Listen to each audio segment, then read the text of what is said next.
Weekend ride, nothing really special today. Dito lang kami sa loob ng AAV. Pero basta weekend ride, anywhere you go is special, di ba? Time mo yan mag-relax. Pag weekend, mas mahaba-haba din. We're approaching an ascent. So, katawan na. Let's do this first. Bike natin today is our Rojo Wildcard. Hindi nagamit. And this is what I'm riding today kasi na-miss ko.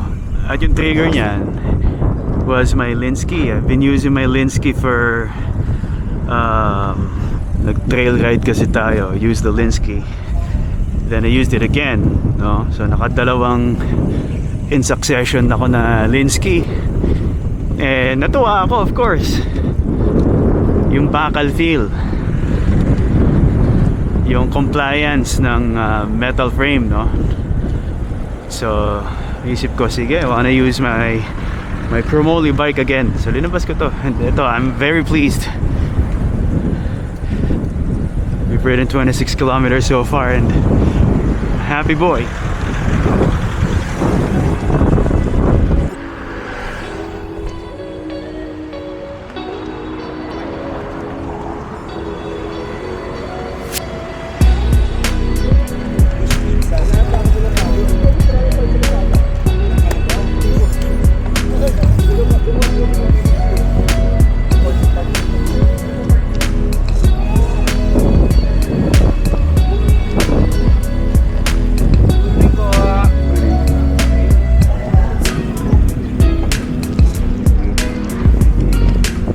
Hinarangan yung rampa.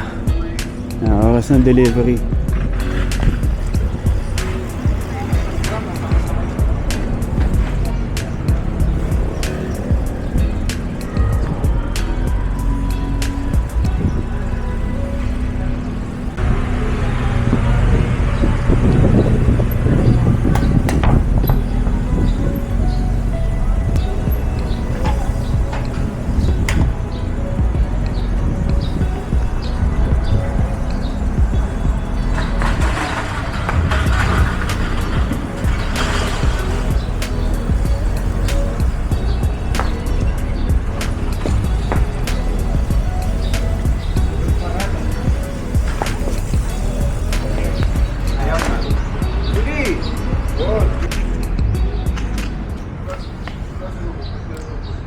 Quick bike check, okay?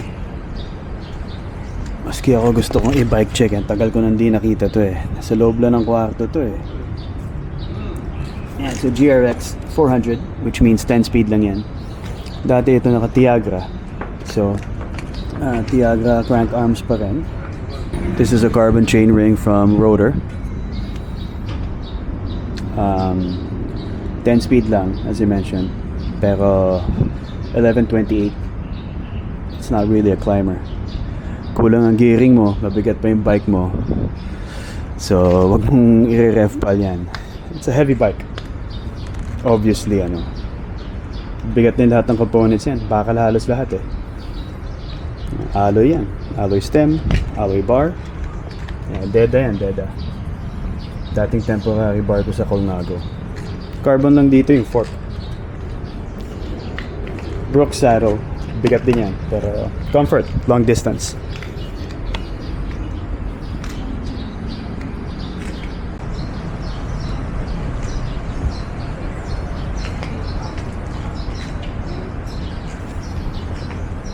Coffee time. We're quite done. Midway na ride. Saan sa tayo? Sa table? Sige, kung kaya. Oh. So yeah, nice place. It's called Group Hug.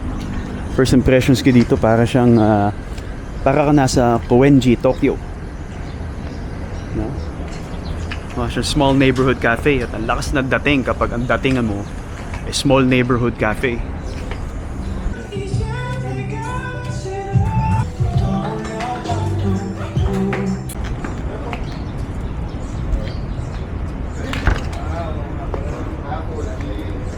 Revolt ni Jerry. Ethos. Pro GR. Di ba pare? Oh, here we go. Ensamada na croissant. Yung bread niya. Puff pastry. Pare, ano yun? Cafe mocha. Pare, bibigyan mo na. Try ko man. Eh, kaso nga, hindi.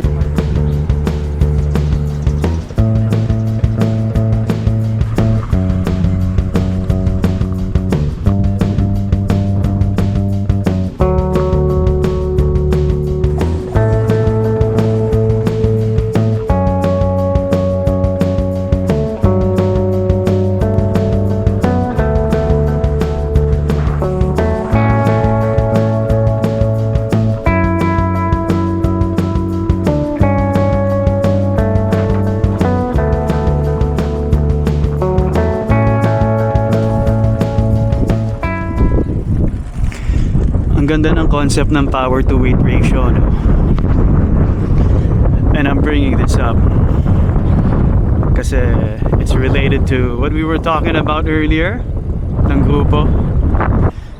So usapan kanina tungkol sa auto, as usual. Kotse, bike, yun naman ang kwentuhan palagi ng tropa eh. Hindi porket malaki makina, hindi porket mas malakas, mas mabilis o mas maganda. Kasi depende naman sa gamit, depende sa application eh. Parang buhay, hindi porket mas malaki, hindi porket mas powerful, mas mauuna ka na. Iba-iba nga yan. Case in point, engine displacement. Ano ba mas mabilis? 6-cylinder or 4-cylinder? Diba? On paper, mas malakas ang 6-cylinder, dapat mas mauuna. Pero that's not always the case. Kasi typically, ang mga 6-cylinder, mas malaki yung chassis, mas malaki yung engine, mas malaki yung body type, mas mabigat. Diba? Meron naman mga 4-cylinder, which means mas maliit yung kaha, mas maliit yung chassis. Pwedeng idaan sa turbo, minsan twin turbo pa. So sino mauuna? Depende din. It now becomes a discussion of efficiency. Diba? Fuel economy, longevity, torque. Sino mananalo sa akyatan?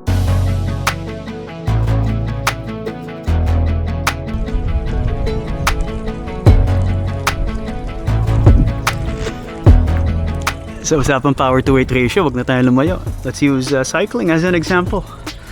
Think about riders like Tadej Pogacar, of course. The one and only. FTP usapan niya, I don't know his numbers, pero napakalakas yan. Tignan mo yung frame niya, payat. Pero the power output is just insane. Lakas na ng power niya, hanggang pa ng katawan niya. Yan ang resulta. Tour champion. Grand Tour champion. I think about cyclists like Mark Cavendish naman. Stocky, muscular, no? May kabigatan, pero yung power sobra-sobra. Hindi ko kabisado ang output niya, but I imagine it's through the roof. I can do a simple Google search. Pero application ng mga FTP nila magkaiba din. Like Mark Cavendish, he's a strong cyclist. He's a sprinter. So he's not built to win whole tours. No, sprint stages yan, kukunin niya yan. Pero mga mountain stages, you won't see him. Tadej Pogacar, he can sprint, but he's not built for that. I'm not saying he can't do it, pero hindi yan ang ginagawa niya. He's gonna take the mountain stages, and he wins whole tours. Magkaibang application.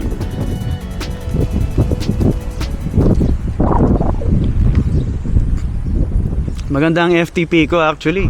I'm a 3.92 watts per kilogram. Not bad yun. Para sa isang taong hindi naman considered na elite climber or elite sprinter. Hindi, I'm just a regular guy. No, pero 3.92, I'm proud of that. Watts per kilogram. Above average yan. Resulta na rin yan ng years of cycling. And the truth be told, ang nagdala ng 3.92 ko is more weight than power. Magkaano kong tap?